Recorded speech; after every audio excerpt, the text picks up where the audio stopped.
Well, I started to be a dentist. I graduated in general medicine because in my time there was not a faculty in odontology at that time. So I am a general doctor in general medicine, and then dentistry was just a specialization of medicine. It was another 3 years, so it was a long story. Anyway, I graduated in 1992 in general medicine, and then I became a specialist in dentistry in 1985. So I started to work around 1984-85, so a long time ago.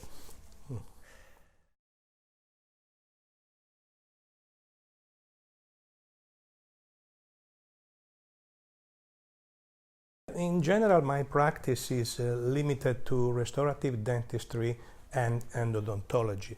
So I am particularly interested in the problems of pulp biology. This is my field, although I have to be considered a kind of general dentist, because in my practice I also accept some cases in other specialties, in perio, all the combination, all the complex treatment in which the tooth has been involved periodontally, endodontically, and so on.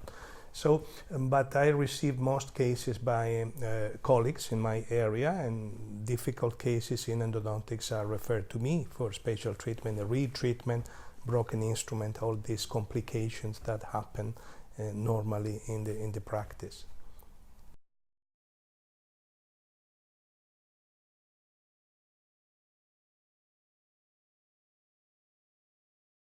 This is an interesting question, and well, I always wanted to do research, but I decided from the beginning that Italian universities were not the best at that time. So I tried to find some mentors, some professor, and in 1987 I met for the first time Professor Kåre Langeland. He was from Norway, and he was, but he moved to United States in the 60s, and he became chairman of the endodontic department of Connecticut University in north of the United States.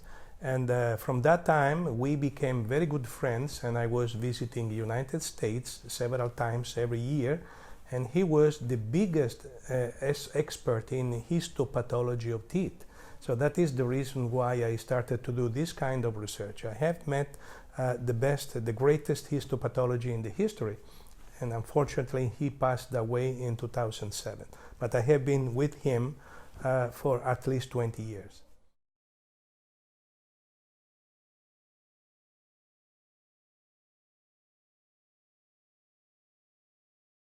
This is another good question, because I have a really high concept of the Ukrainian dentistry in general.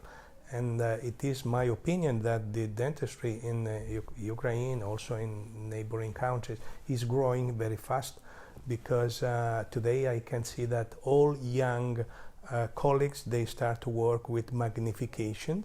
Most of them work already with the microscope, which is a good trend in endodontics and restorative dentistry.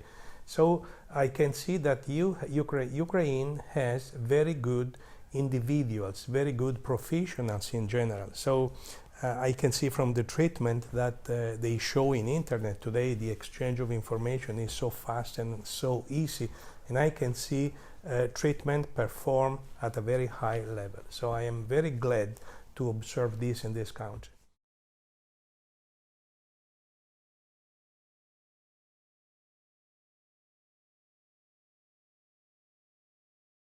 Well, if I can speak frankly to Ukrainian colleagues, but I would say the same in every part of the world today, our profession and dentistry in general is under the severe pressure by the market. Unfortunately, the manufacturer, they always produce new devices, new equipments, new materials, and they try to sell them to us. So I think that we have to defend ourselves, and the only way is to have the knowledge.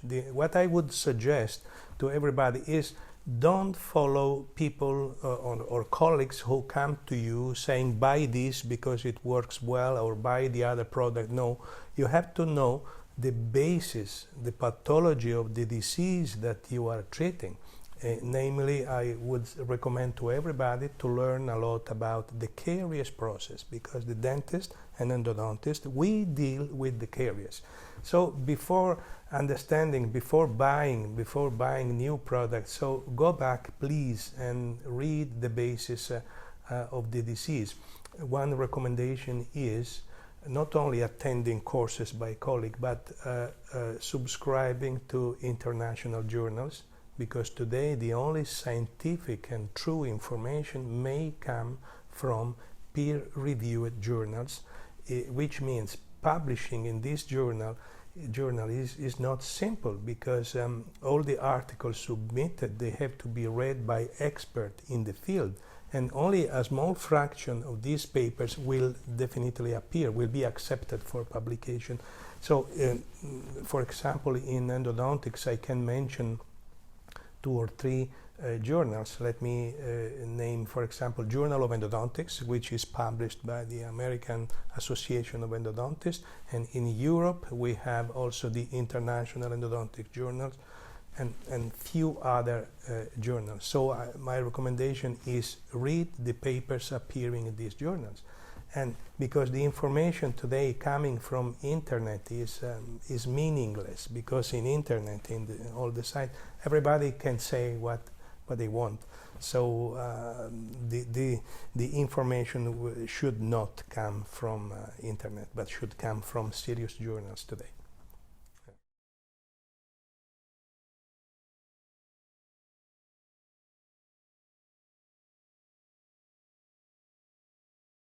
Really, this is something sweet for me, because it reminds me the period that I was starting the profession. So, and what I can recommend is to start following strict and precise rules, precise protocols. You have to choose a school, you have to choose a mentor and follow all the steps. For example, I know that young people don't like using rubber dam isolation.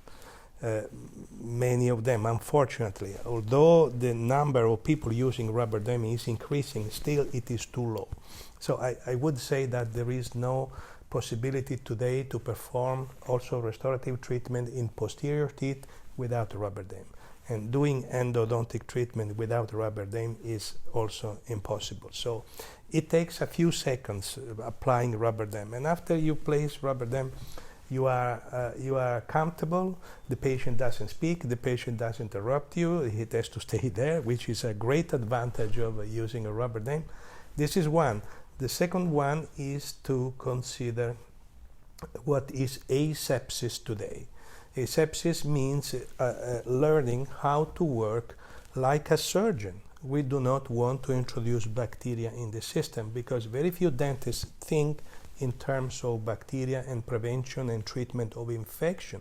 We are dealing with bacteria.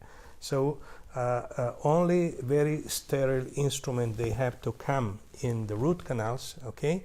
And other steps, like for example disinfection of the field, and I will tell during the course how it has to be done. This is another important step. So asepsis, I would say, is crucial, is really, really important.